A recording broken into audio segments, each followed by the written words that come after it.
12, Ustaz. Pertemuan yang ke-12. Okey.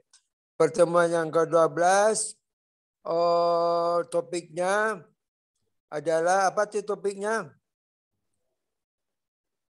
Siapa yang akan maju pada hari ini? Presenter. Dan Siti Fatimah. Siti Fatimah sama Salsabila. Okey. Nah, Siti Fatimah, apa ini?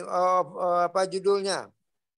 Konstruksi butir soal. Ya, konstruksi butir soal. Ya, ini penting sekali. Penting sekali ini. Bagaimana kita mengkonstruksi butir soal. Jadi kita fokus kepada butir soal sekarang. Bagaimana caranya kita mengkonstruksi butir soal. Jadi soal itu ada bermacam-macam. Ada soal multiple choice, ada true false, ada menjodohkan, ada soal mengisi A, B, C, D, C, itu melengkapi gitu kan. Nah, jadi bagaimana caranya kita mengkonstruksi. Pada dasarnya semua soal itu sama. Semua soal itu sama untuk mengukur kemampuan siswa atau hasil belajar siswa. Cuma tergantung kepada sejauh mana seorang guru bisa mengkonstruksi butir-butir soal. Okey, ini bagus sekali topiknya. Nah, untuk itu marilah kita mulai perkuliahan kita dengan membacakan Bismillahirrahmanirrahim. Bismillahirrahmanirrahim. Okey, saya sengaja pada hari ini satu presentasi aja. Boleh kita puas untuk mendiskusikannya. Okey, silakan dibuka.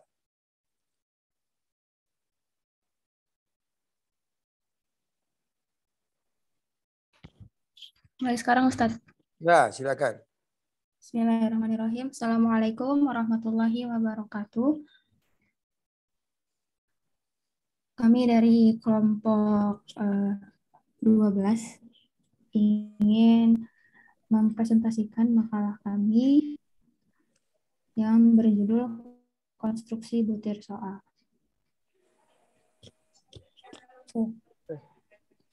Udah bisa enggak? Sisa. Yang pertama, konstruksi butir soal. Kelemahan pokok pengukuran hasil belajar di lembaga pendidikan pada umumnya tidak terletak pada bentuk dan tipe butir soal yang digunakan, tetapi terutama terletak pada bentuk dan kemampuan dosen untuk mengkonstruksi butir soal dengan baik. Butir soal tipe apapun dapat dosen atau guru. Dosen atau guru. Butir soal tipe apapun dapat digunakan untuk mengukur hasil belajar. Bisa butir soal tersebut dikonstruksi dengan baik dan sesuai dengan tujuan yang ingin dicapai. Dan dengan kata lain, butir soal objektif yang baik akan sama baiknya dengan butir soal uraian yang baik, atau sebaliknya, butir soal uraian yang buruk maka tidak mengukur keberhasilan belajar. Kesalahan umum lainnya yang menyebabkan orang awam banyak melemparkan kritik tidak proporsional terhadap tes ialah anggapan yang melihat tes bukan sebagai alat ukur, tetapi terutama sebagai alat pendidikan yang terpenting dalam proses pendidikan. Pokoknya ada tes sudah. Selanjutnya yaitu dasar-dasar penyusunan tes hasil belajar. Tes hasil belajar adalah suatu alat ukur yang paling banyak digunakan untuk menentukan keberhasilan seseorang dalam suatu proses belajar mengajar atau untuk menentukan keberhasilan suatu program pendidikan. Nah, di sini adapun dasar-dasar penyusunan tes hasil belajar adalah sebagai berikut.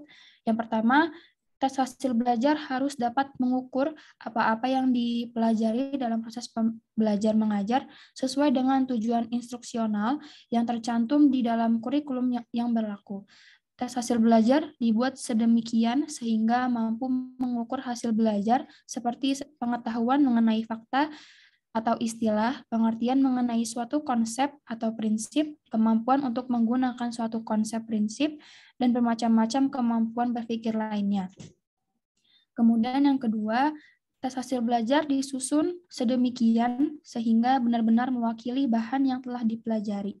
Untuk keperluan ini diharapkan penyusunan tes dapat mengambil sampel dengan tepat tujuan instruksional, manakah yang sepatutnya ditanyakan untuk mewakili setiap kegiatan belajar. Kemudian yang ketiga, pertanyaan tes hasil belajar hendaknya disesuaikan dengan aspek-aspek tingkat belajar yang diharapkan. Kemudian di sini ada penulisan butir soal uraian atau esai. Pengertian tes uraian atau esai adalah butir soal yang mengandung pertanyaan atau tugas yang menjawab atau pengerjaan mengekspresikan pikiran jawaban terhadap soal tersebut tidak disediakan oleh orang yang mengkonstruksi butir soal, tetapi harus dipasok oleh peserta tes. Jadi yang terutama membedakan tipe soal objektif dan tipe soal uraian adalah siapa yang menyediakan jawaban atau alternatif jawaban terhadap soal atau tugas yang diberikan. Nah, di sini ada butir soal tipe jawaban melengkapi. Yang dimaksud dengan butir soal melengkapi adalah butir soal yang meminta atau memerintah peserta untuk melengkapi suatu kalimat dengan cara satu frasa, satu angka, atau satu formula. Nah, di sini ada kekuatan dan keterbatasan. Butir soal tipe jawaban melengkapi banyak digunakan dalam tes matematik atau pendidikan dasar, terutama pada butir soal yang hanya membutuhkan operasi sederhana seperti menjumlah, mengurangi, membagi, dan mengali angka 1 atau 2 digit tanpa angka pecahan. Di sini ada kekuatan utama butir soal tipe melengkapi ini adalah mudah dikonstruksi. Dalam waktu yang relatif singkat, dapat dikonstruksi sejumlah butir soal. Dengan demikian, butir soal tipe ini dapat membantu dosen atau guru yang harus mempersiapkan butir soal dalam waktu yang singkat, tanpa mengorbankan suatu butir soal. Penggunaan tipe butir soal ini melengkapi akan mampu menguji sebagian besar pokok bahasan dalam waktu yang relatif singkat.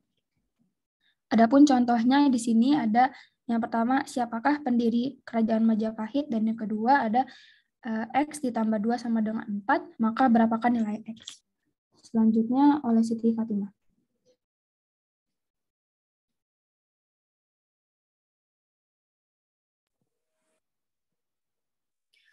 Penulisan butir soal. Yang dimaksud dengan butir soal dalam tulis butir soal yang telah kemungkinan jawaban yang peserta tes. Jadi kemungkinan jawaban telah dipasok oleh pengkonstruksi butir soal. Jadi yang dimaksud dengan objektif ialah tes yang dapat diskor secara objektif. Secara umum ada 3 tipe teks objektif, yaitu benar salah, menjodohkan, dan pilihan ganda. Dari tipe-tipe tersebut dapat dikembangkan beberapa modifikasi. Misalnya, tes objektif pilihan ganda dapat dimodifikasi ke dalam 5 ragam, yaitu pilihan ganda biasa, pilihan ganda analisis hubungan antar hasil, pilihan ganda analisis kasus, pilihan ganda kompleks, pilihan ganda yang menggunakan diagram, grafik, tabel, dan gambar. Butir soal tipe pilihan ganda. Tipe butir soal ini adalah yang paling populer dalam kelompok butir soal objektif. Tipe butir soal ini dalam bahasa Inggris dikenal dengan nama multiple choice item, butir soal pilihan majemuk atau ganda. Yang dimaksud tipe butir soal pilihan ganda ialah suatu butir soal alternatif jawabannya lebih dari 2. Pada umumnya, jumlah alternatif jawaban berkisar antara 4 atau 5. Perbandingan antara tes objektif dengan tes uraian. Tes objektif berdasarkan taksonomi yang diukur, teks objektif itu baik untuk mengukur pengetahuan ingatan, pemahaman, aplikasi, dan analisa. Kurang tepat untuk mengukur sintesis dan evaluasi.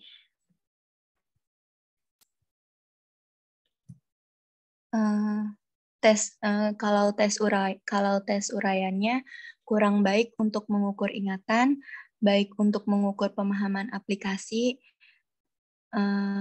baik untuk mengukur pemahaman aplikasi analisis, paling baik untuk mengukur sintesis dan evaluasi. Berdasarkan jumlah sampel, tes objektif dapat mengukur lebih banyak sampai pertanyaan sehingga benar-benar mewakili materi yang diajarkan. Kalau tes uraian itu hanya dapat menanyakan beberapa pertanyaan sehingga kurang mewakili materi yang diajarkan. Berdasarkan menyusun pertanyaan, kalau tes objektif itu menyusun pertanyaan yang baik, sulit dilakukan dan memakan waktu yang banyak. Kalau teks uraian itu menyusun pertanyaan yang baik, sulit, tetapi lebih mudah dibandingkan pertanyaan objektif. Waktu yang digunakan cukup singkat. Berdasarkan pengolahan, teks objektif itu sederhana dari ketetapannya.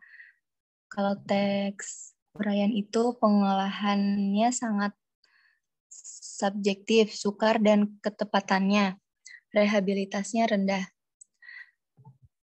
Berdasarkan faktor-faktor yang menggunakan hasil pengolahan, teks objektif itu hasil kemampuan mahasiswa atau peserta didik dapat terganggu oleh kemampuan membaca dan menerka, mendorong mahasiswa atau peserta didik untuk lebih banyak mengingat, membuat interpretasi, dan menganalisis ide orang lain. Kalau tes uraian itu hasil kemampuan mahasiswa atau peserta didik dapat terganggu oleh kemampuan menulis dan mendongeng. Mendorong mahasiswa atau peserta didik untuk mengorganisasikan, menghubungkan, dan menyatakan ide sendiri secara tertulis. Sekian dari kelompok kami. Kurang lebihnya mohon maaf. Jika ada yang ingin ditanyakan atau didiskusikan, dipersilahkan.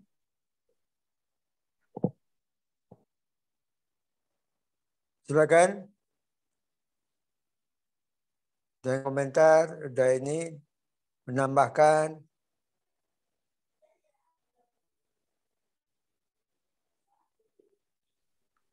Bagaimana teman-teman? Mungkin ada yang mau bertanya atau menambahkan? Silakan. Sambil menunggu pertanyaan dari teman-teman yang lain, saya mau sharing dulu untuk saudari Siti Fatimah dan Salsabila.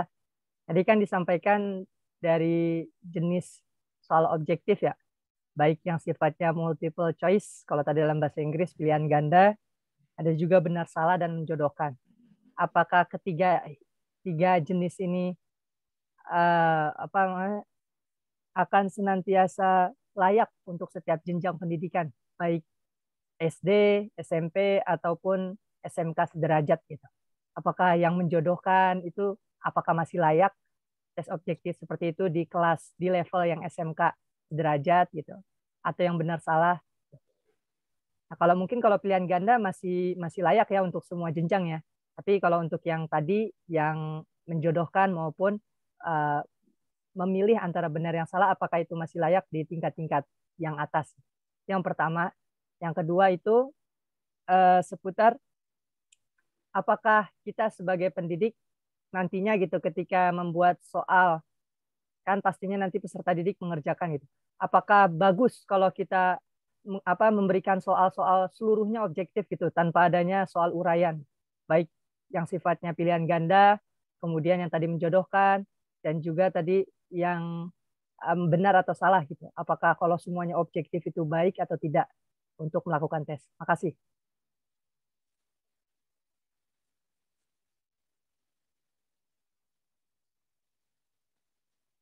Gimana?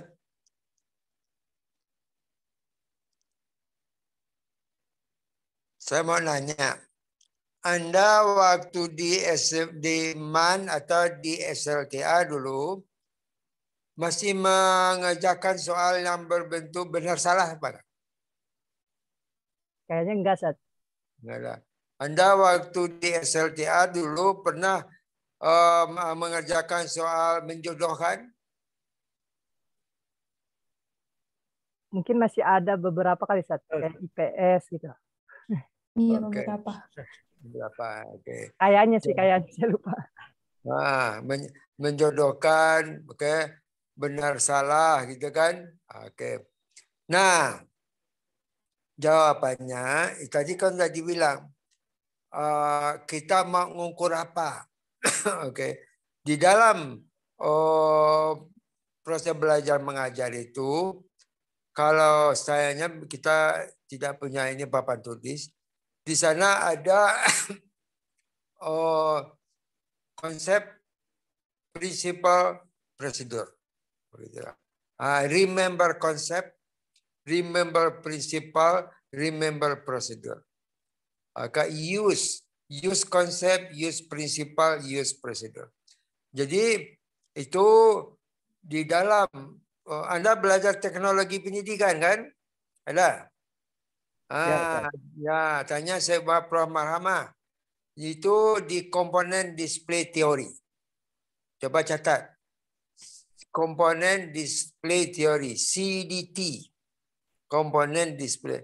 Oke. Di dalam perancangan pembelajaran menurut komponen display teori, pertama sekali kalau kita mengajar itu, kita harus mengajarkan tentang remember. Remember konsep, remember prosedur, remember prinsipal. Jadi remember konsep dulu. Apa konsep ini? Ingat. Jadi siswa itu mengingat dulu. Oke. Kalau kita hubungkan dengan taksonomi Bloom, itu ada C1. Oke. Mengingat, memahami dia, mengerti. C1, mengingat. Mengingat apa? Mengingat konsep. Sudah itu mengingat prosedur. Kok ini bisa dapat dari sini? Tahu dia prosesnya. Prosedur. Nah, mengingat baru prinsipal. Prinsipal itu berupa hukum, dalil atau apa gitu kan? Atau dalilnya apa, hukumnya apa, rumusnya apa gitu. Nah, kalau siswa sudah sampai sudah bisa dia mengingat, sekarang baru use, menggunakan apa? Use use konsep, menggunakan konsep, use prosedur, menggunakan prosedur, dan use prinsipal atau ini tadi rumus-rumus tadi, dalil segala. Nah, kalau di dalam tadi dikatakan untuk tes kita itu mengukur apa sekarang? Pertanyaan, apakah tes benar salah, tes menjodohkan, tes mengisi, itu sebetulnya bisa digunakan, Nah, tergantung kepada dosen atau guru. Paham nggak dia? Sekarang itu saya mau ngetes apa? Mau ngetes remember, ingatan siswa, atau C1, C2, atau C3. Kalau hanya dia C1, boleh saja dia memberikan benar salah. Itu. Jadi bukan masih layak enggak diuji. Bukan itu, bukan layak enggak layaknya. Kemudian gini, kalau dia mau mengetes C2 ini pemahaman, bisa dia dikasih multiple choice. Paham dia. Atau menjodohkan juga bisa, paham dia. Nah, kemudian baru kalau kita yang ini yang use menggunakan, bisa kita gunakan itu ini apa? Misalnya dia itu tadi ada 5 pilihan tadi. Jadi itu ininya. Jadi jawabannya kalau di dalam bahasa Inggris, kebetulan saya orang bahasa Inggris, saya ngajar bahasa Inggris, masih saya gunakan itu. Oke, masih saya gunakan. Pernyataan bawah ini benar apa salah? Berdasarkan dari bacaan, kemudian kita buat pernyataan di bawah ini benar apa salah menurut teks ini. Salah, kalau salah apa? Benarnya apa? Atau kita menggunakan apa? Kita itu dalam menggunakan, oke. Jadi itu ininya. Jadi itu apa jawabannya gitu kan? Boleh-boleh saja. Cuma mungkin guru itu tidak memberikan soal benar salah atau menjodohkan itu. Lebih dia langsung aja ke multiple choice gitu. Anda nanti tidak ada salahnya berikan itu benar salah atau ini.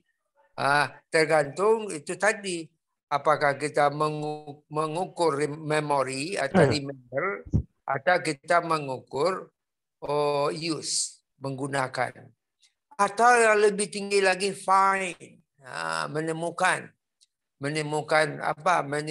konsep, menemukan prosedur, menemukan prinsipal itu untuk tingkat mahasiswa.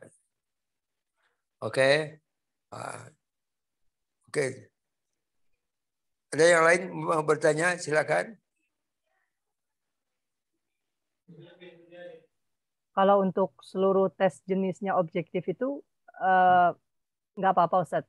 Maksudnya apakah sebaiknya gitu, ada sebaiknya ada tes yang sifatnya analisis juga atau mungkin uraian atau esai gitu Ustadz.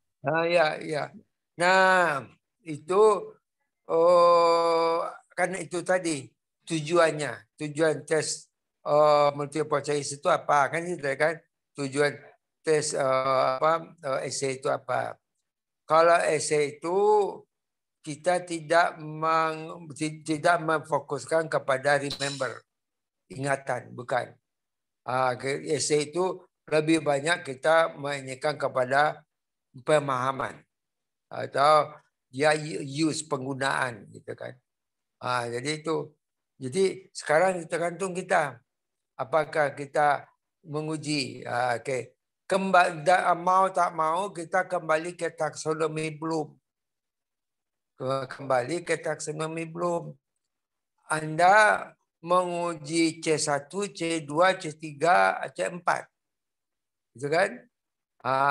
Dalam hal itu kenapa banyak hampir seluruh skripsi maupun tesis S2 kalau mengajukan tes itu dia menggunakan multiple choice.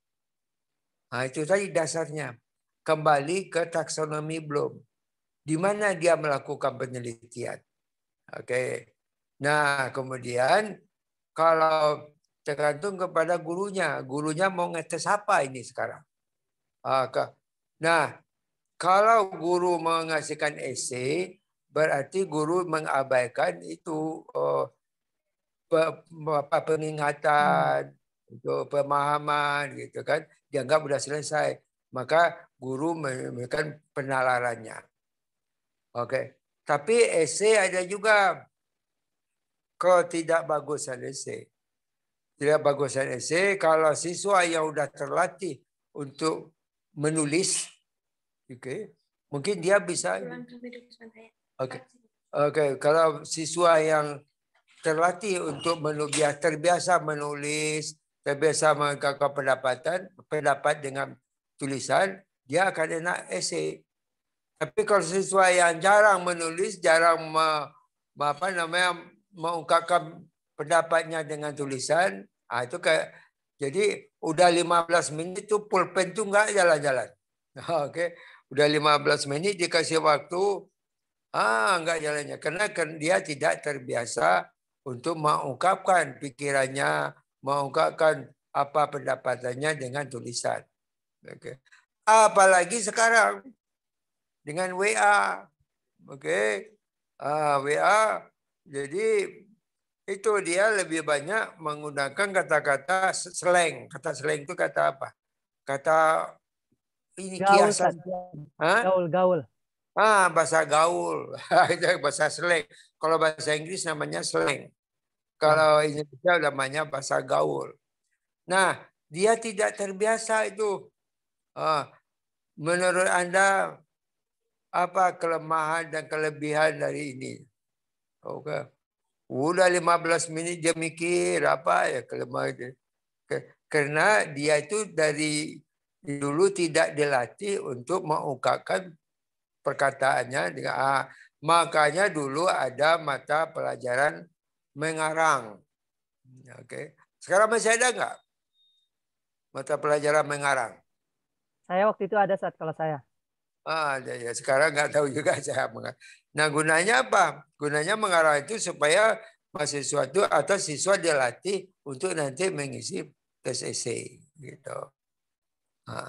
Jadi boleh-boleh aja itu. Nah, kemudian tergantung kepada tujuan gurunya.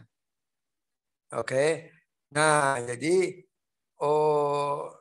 jadi dalam prinsipnya tidak ada tes yang lebih baik daripada tes yang lain. Tidak ada, semuanya tes itu ada tujuannya. Ada tujuannya. Apa tujuannya? Kembali ke taksonomi Bloom.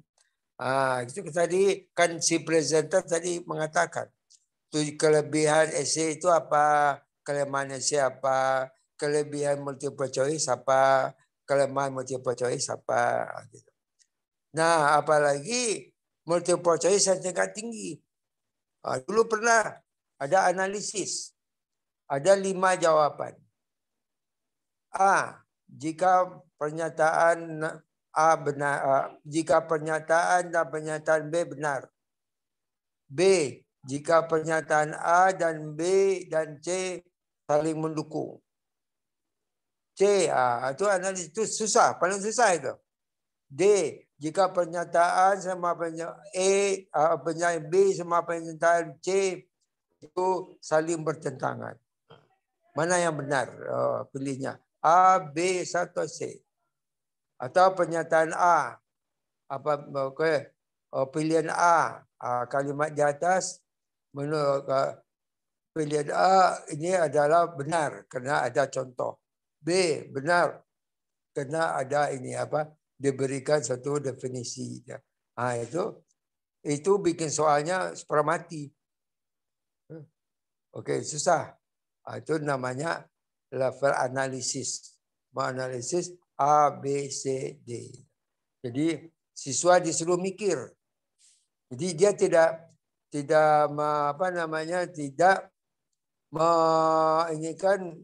menebak. Oke. Jika pernyataan di bawah ini ada hubungannya dengan B gitu kan. Saya udah lupa itu dulu. Sekarang udah jarang kita gunakan, kita gunakan. Ada lagi? Nah, ada lagi penilaian nanti. Ada lagi itu penilaian dari tes itu. Oke. Nah, dari dulu ada itu kriterian norm test, standar norm test. Sekarang saya tanya, ada 20 soal. Murid kita 25 orang. Dari 20 soal ini, dari 25 orang, yang menjawab benar itu semua yang menjawab yang nilai yang tertinggi itu adalah 10 soal yang benar. 10 soal yang salah. Tapi yang 10 soal yang benar ini cuma dijawab oleh 6 orang siswa. Oke. Anda paham yang saya maksud? Ada 20 buah soal. Nah, dari kita teskan. Oke.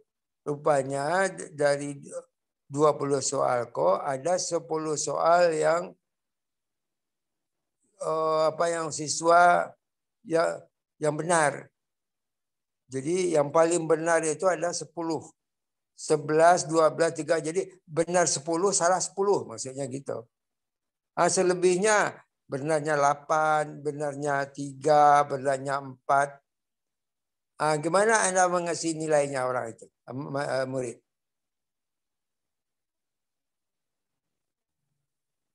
Siapa bisa jawab? Anda punya soal 20. Oke. Dari 20 soal itu 10 yang benar dan 10 yang salah. 10 yang benar ini hanya dijawab oleh 6 orang siswa. Yang betul ya betul 10, yang betul 9 ada 8. Yang betul 7 ada 5, ada ini apa? 6. Yang betul 6 ada 5.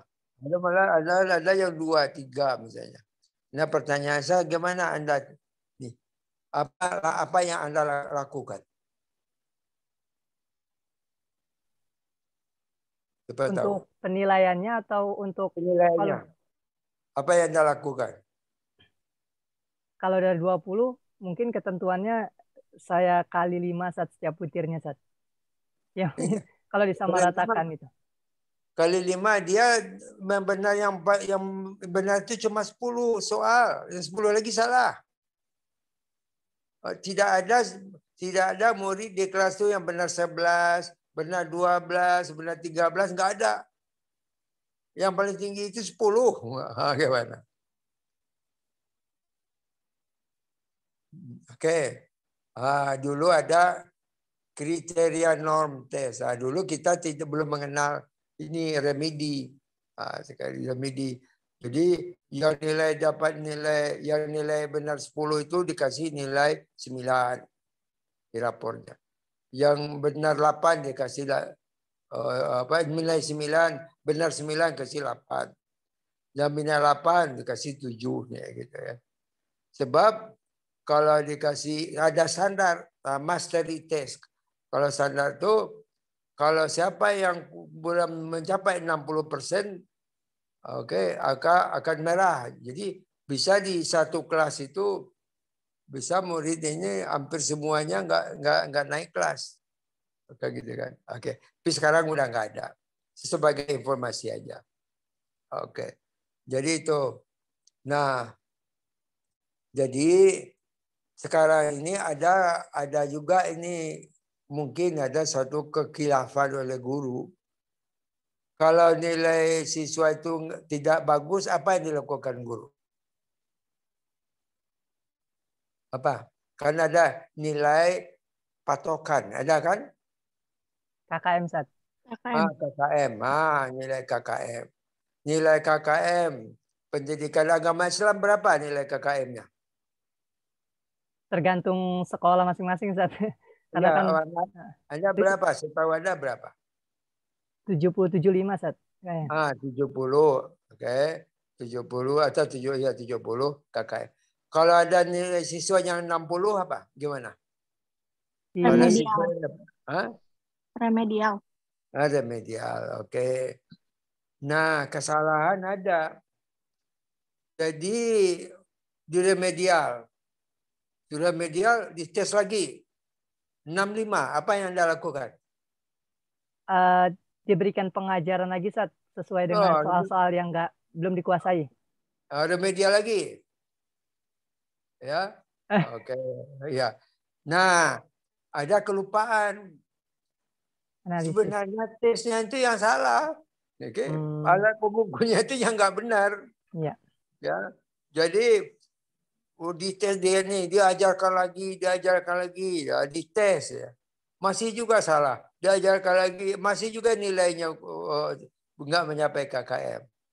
Berkemungkinan jarang guru itu yang menyadari kalau tesnya itu kan kemarin kita bicarakan kemarin.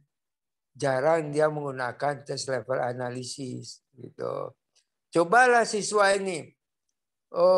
Misalnya mungkin jangan dikasihkan multiple choice. Coba deh yang remedial itu dikasih essay misalnya. Bisa. Kalau di essay dia jago, jawab dia, bisa tahu dia. Itu makanya di sana ada seorang guru juga mengetahui tingkat kebutuhan siswa. Siswa berkebutuhan khusus, gitu kan? Itu tadi dia kalau di essay dia kenapa? Mungkin dia terbiasa mengarang, mengungkapkan perasaan melalui tulisan atau apa-apa. Kalau ABC itu malas dia mikir, gitu kan? Gitu. Nah, jadi sekali lagi ininya kasih jadi nanti Anda kalau jadi guru nanti boleh saja remedial, kasih remedial, tapi jangan lupa bahasanya konstruksi butir soal itu perlu. Gitu. Bagaimana mengkonstruksi soal? Oke. Mana nih pertanyaan buat presenter mana? Mana? Presenter, pertanyaan buat presenter. Oke, nak presenter, nggak ada yang bertanya. Syukur saya bilang. Tadi pertanyaannya buat presenter saat, tapi Oh, sudah terjawab. Di awal. Betul. Oh, iya ya. Oh. Ada lagi yang lain?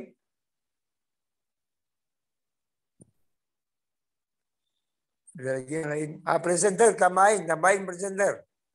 Ini yang dari Bapak ini kurang lengkap.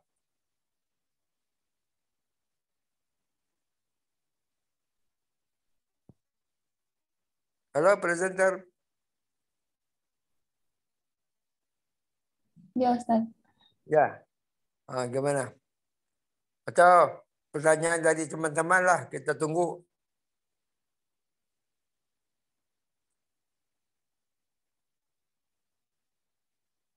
Sekarang ini Anda di UID umumnya dikasih tes apa? Esai saat analisis memahami C4.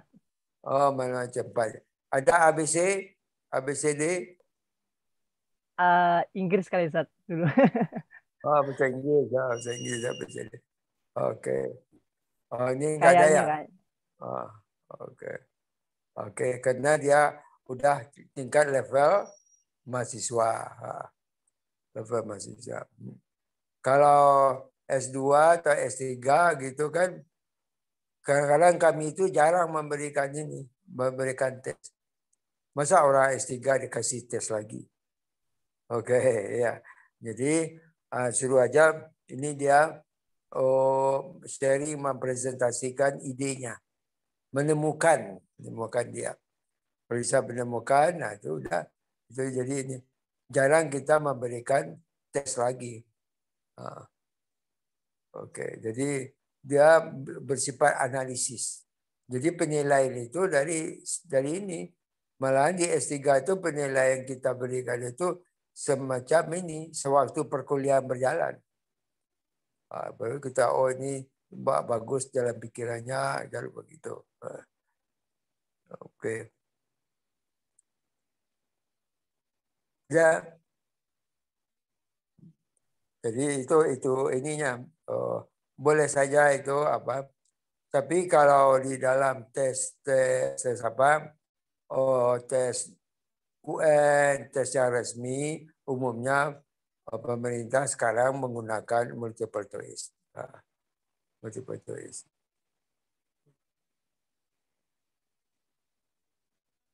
Ada?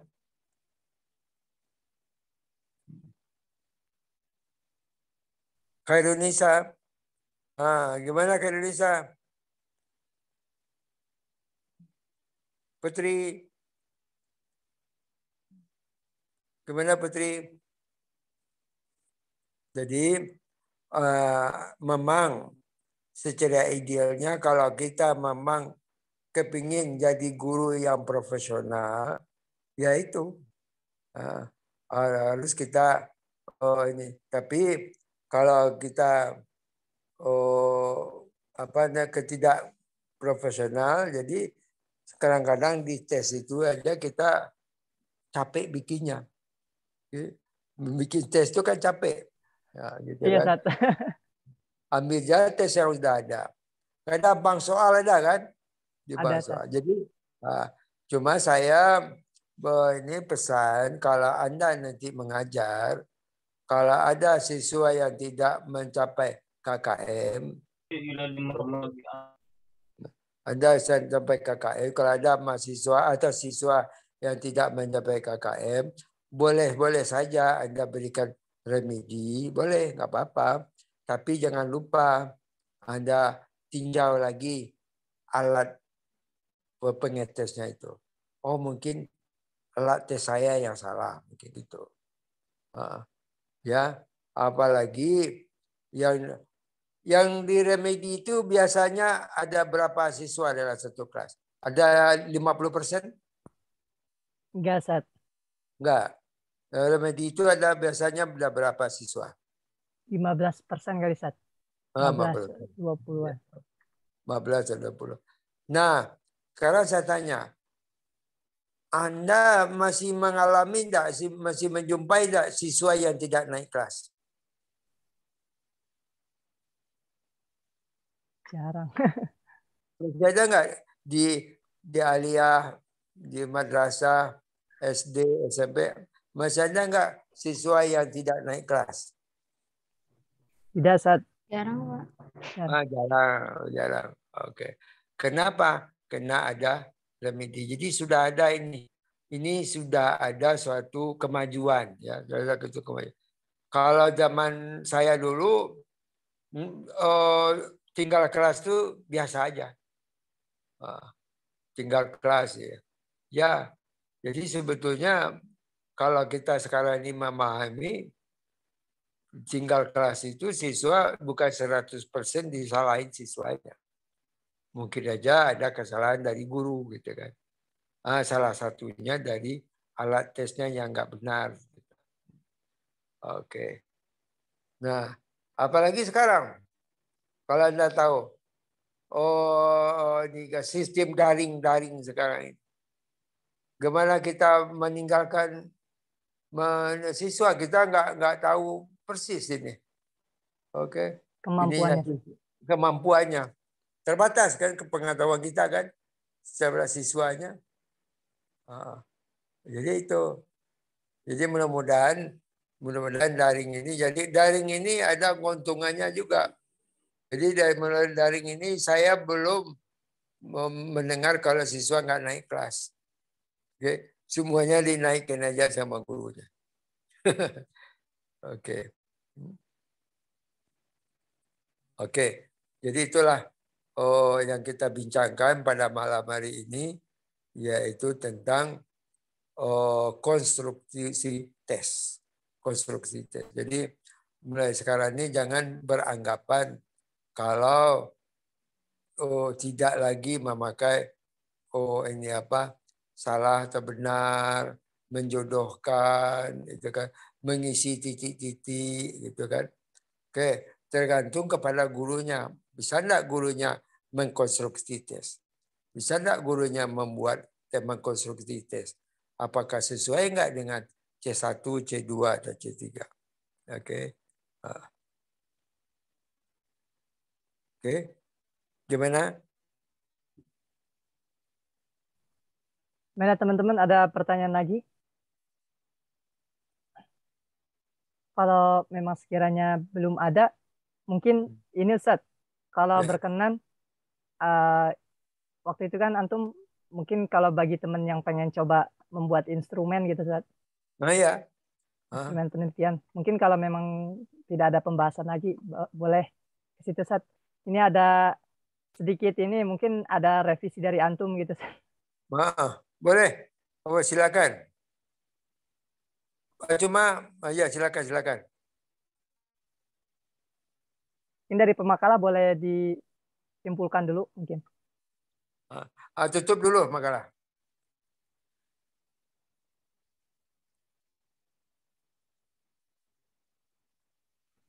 Baik, terima kasih atas perhatiannya. Kami mohon maaf jika masih banyak kekurangan.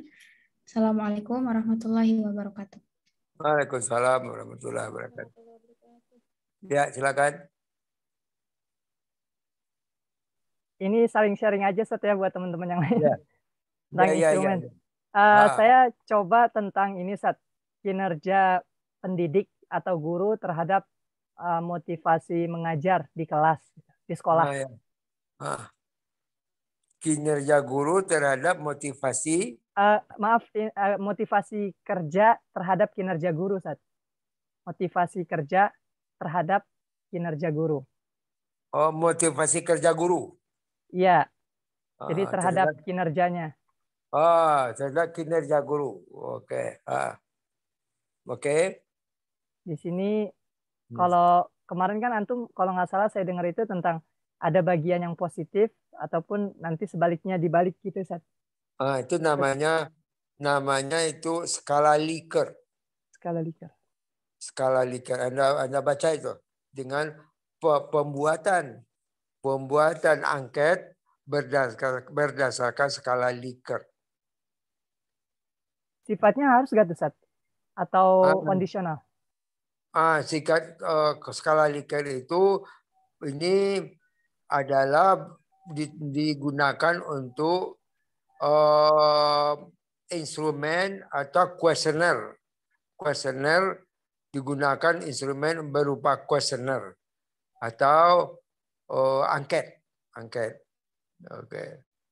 Itu pakai skala Likert. Saya contohkan skala Likert ada positif dan negatif. Jadi siswa yang positifnya skala Likertnya gini.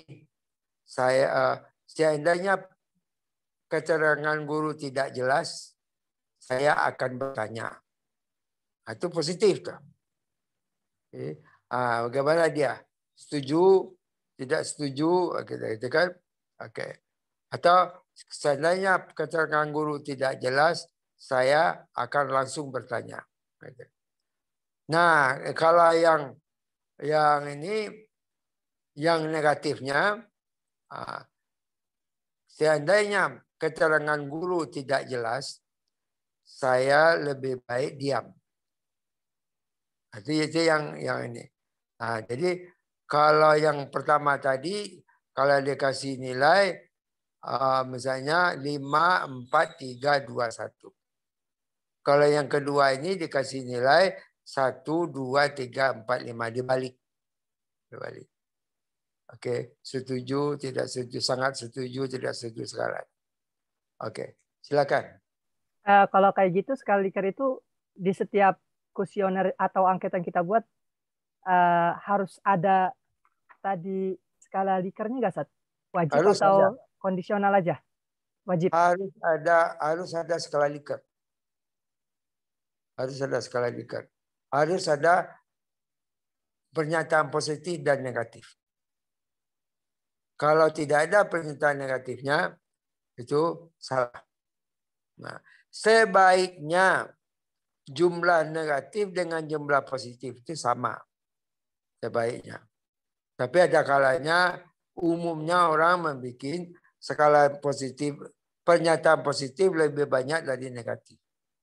Oke. Nah, kalau saya menganjurkan sama. Jadi, ini disebar nanti di kuesioner itu.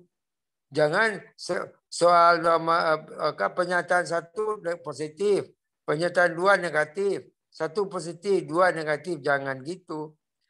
Pernyataan 1 positif. Negatifnya kita taruh di nomor 15. Nomor 2 negatif.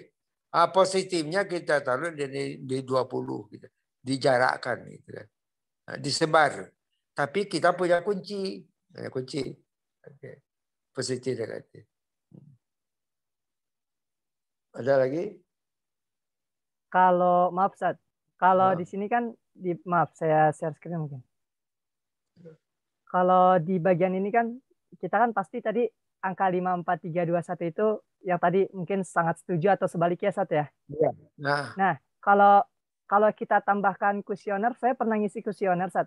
Tapi mungkin bukan untuk penelitian gitu. Ada kuesioner keterangan tidak berkenan menjawab gitu, Sat. Ada pilihan lain tapi tidak berkenan menjawab, itu gimana?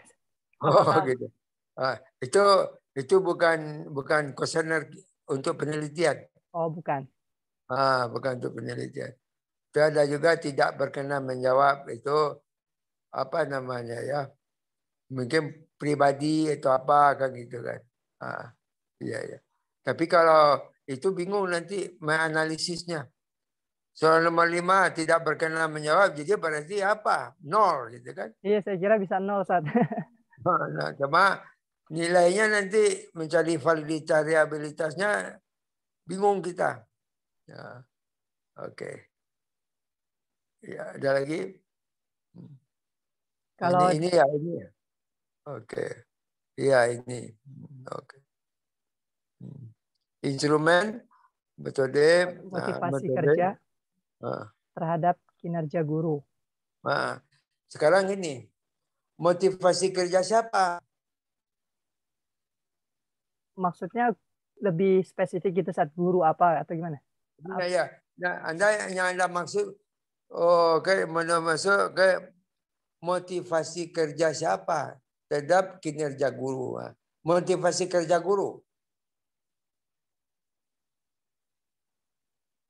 Misalnya, ya, motivasi kerja guru dengan kinerja guru gitu ya. Guru tersebut. Iya, guru yang dimaksud. Guru yang dimaksud. Okay. Oh, itu boleh juga, cuma lemah penelitiannya itu. Oke.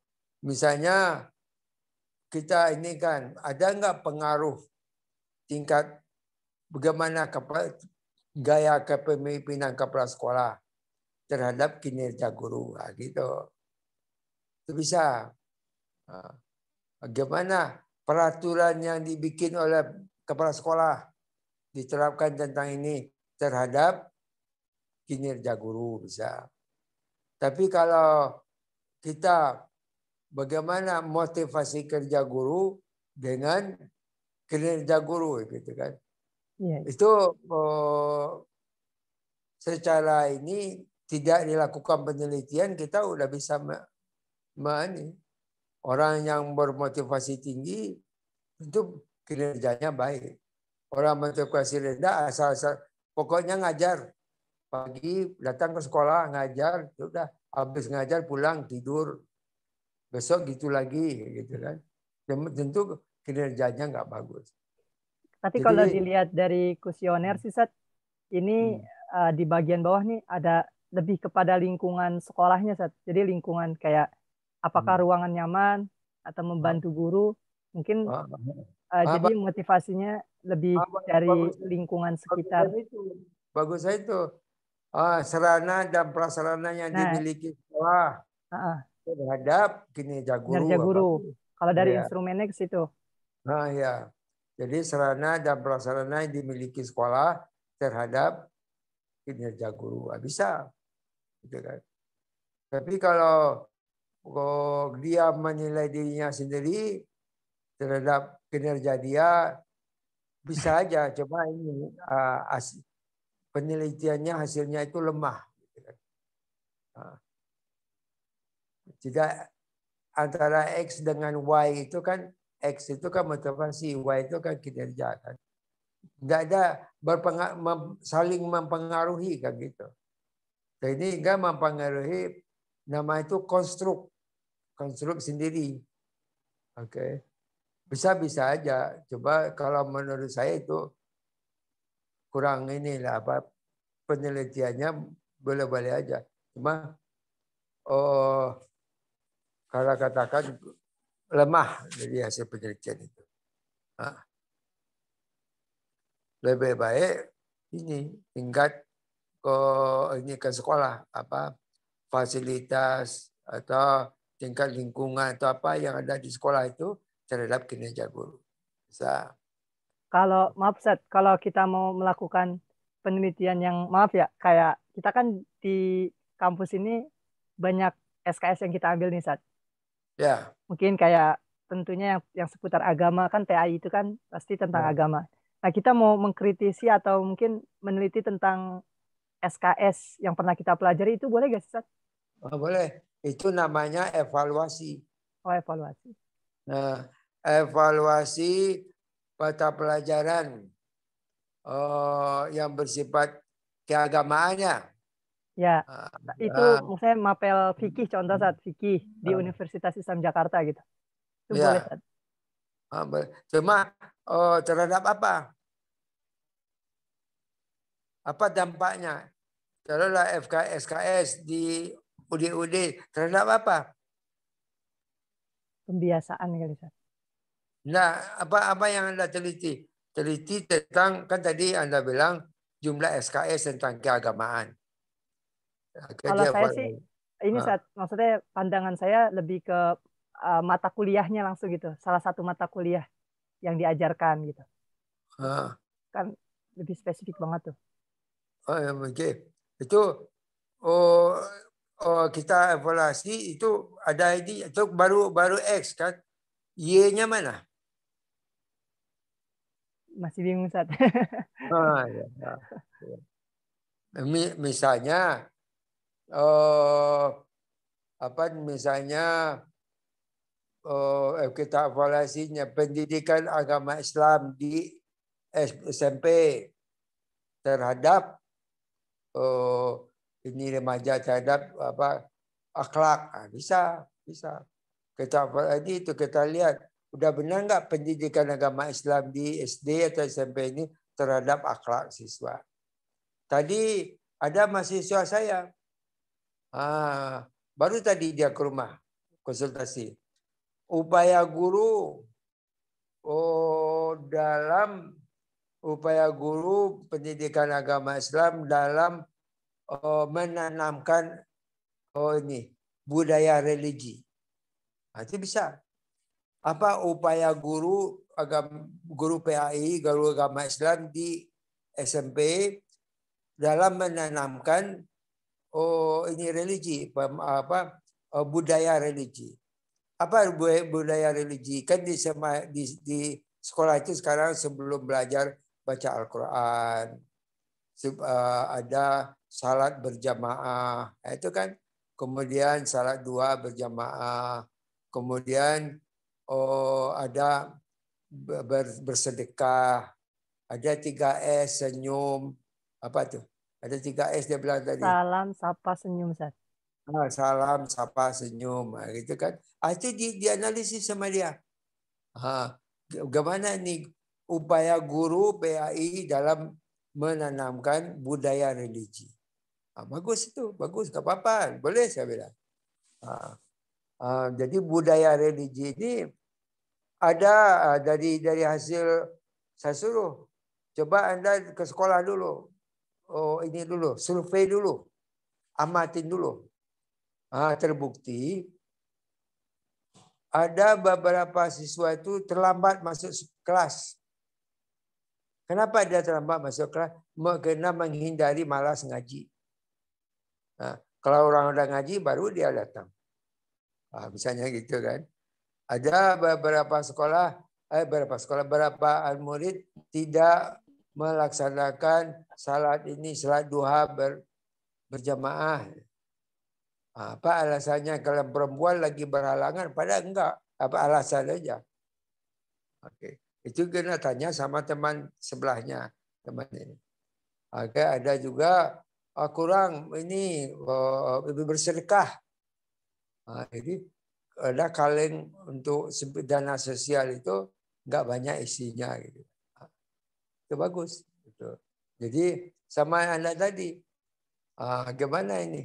Mata pelajaran fikih ini, misalnya mata pelajaran fikih itu berapa ini? Berapa SKS? Mata Kalau nggak kuliah salah fikih. 2 Ustaz. 2 Mata ya. kuliah fikih berapa SKS?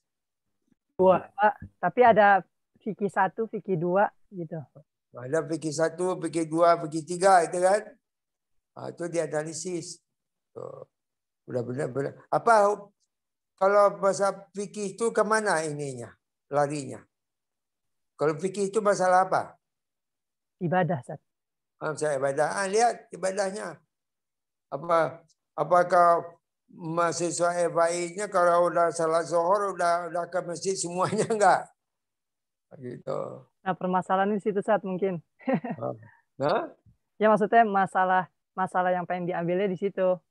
Ya. Tentang fikih udah dipelajari namun dalam prakteknya kan banyak yang. Nah itu ya, prakteknya itu Anda istilahkan dengan budaya religi. Nah, bisa. Ini fikih itu supaya siswa itu dia ini apa kelihatanlah orang yang Islami. Gimana? Ini terbentuk terlihat dari cara dia beribadah gitu. Bisa. Anda lihat salah satunya salat berjamaah. Oke. Udah salat zuhur, tapi di kelas itu yang laki-laki umumnya ya cuek-cuek aja, nggak langsung ke sekolah ke masjid. Salat berjamaah. Bisa. Atau apalagi aspek apalagi yang diteliti. Oke. Udah? Oke, ya deh. Nggak apa-apa. Saya harapkan nanti teman-teman lain kasih ini ya, kasih ini ke saya, kasih kayak si Salman ini. Jadi mudah-mudahan sehabis kuliah ini Anda punya bekal. Ini langsung adakan penelitian ke skripsi. Oke, 2003 selesai. 2023 ya selesai. Oke. Gak ada lagi? Oke. Kalau nggak ada, ya udah, nggak apa-apa, kita tutup dengan membacakan Alhamdulillahirabbil alamin. Alhamdulillahirabbil alamin. Terima kasih. Ya, terima kasih atas perhatiannya. Insyaallah kita ketemu lagi minggu depan. Oke. Assalamualaikum warahmatullahi wabarakatuh. Waalaikumsalam warahmatullahi wabarakatuh. Terima kasih Ustaz. Oke, sama.